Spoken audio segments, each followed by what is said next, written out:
Al nostre projecte, Impuls de Comunitats Energètiques, hem desenvolupat uns materials comunicatius que serveixen per informar tant a la ciutadania com als departaments de l'Ajuntament de Sabadell sobre com constituir una comunitat energètica, com funcionen tècnicament, com es reparteix l'energia entre les diferents persones que hi participen, etc. Per fer aquests materials ho hem fet a través de diferents activitats de participació ciutadana que hem fet amb els veïns del barri de Can Puiggener de Sabadell i també amb altres diferents persones dels diferents departaments de l'Ajuntament. Inicialment, la idea que teníem era de treballar directament en una única comunitat de veïns per tal d'intentar arribar a un projecte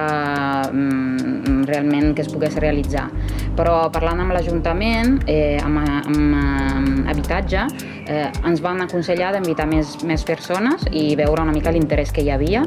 I efectivament va haver-hi interès de diverses comunitats i llavors es van presentar presidents d'aquestes comunitats i alguns veïns i així vam fer unes sessions una mica més participatives i més àmplies, més obertes. Vam fer dues. La primera que vam fer va ser una mica explicativa a l'inici sobre què són les comunitats energètiques i en aquesta vam recollir tots els dubtes o les creences, les falses creences que hi havia, que n'hi havia moltes, i així van fer una tornada un mes després i en aquesta sessió vam solucionar totes aquestes dubtes.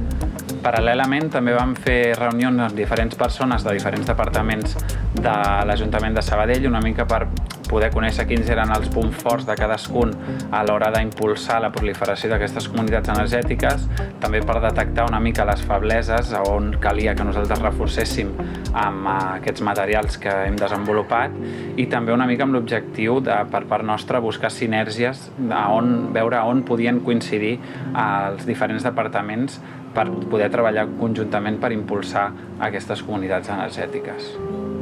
D'altra banda, vam realitzar aquest fulletó que està orientat principalment a la ciutadania i que té com a objectiu principal el de resoldre tots els dubtes que ens van sortir durant les reunions. Per exemple, i llavors hi ha preguntes i li contestem d'una manera més senzilla. També hi ha alguna informació sobre els costos i les opcions de financiació, sobre els passos que s'han de realitzar per implementar una instal·lació i una mica d'eina de presa de decisió per ajudar-les a decidir quina és la millor opció per la seva comunitat. També hi ha una part que explica també com es fa la repartició amb números senzills. Per altra banda, hem desenvolupat aquesta guia que està destinada a l'Ajuntament de Sabadell, que vindria a ser una versió ampliada dels fulletons on s'explica, a banda de què és l'autoconsum compartit i quines són les diferents modalitats, també hi ha un capítol on hi trobem diferents accions estratègiques que pot implementar l'Ajuntament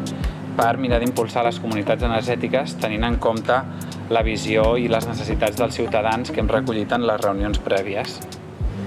I res, volíem agrair al Germinador Social que ens hagueu donat la possibilitat de desenvolupar aquest projecte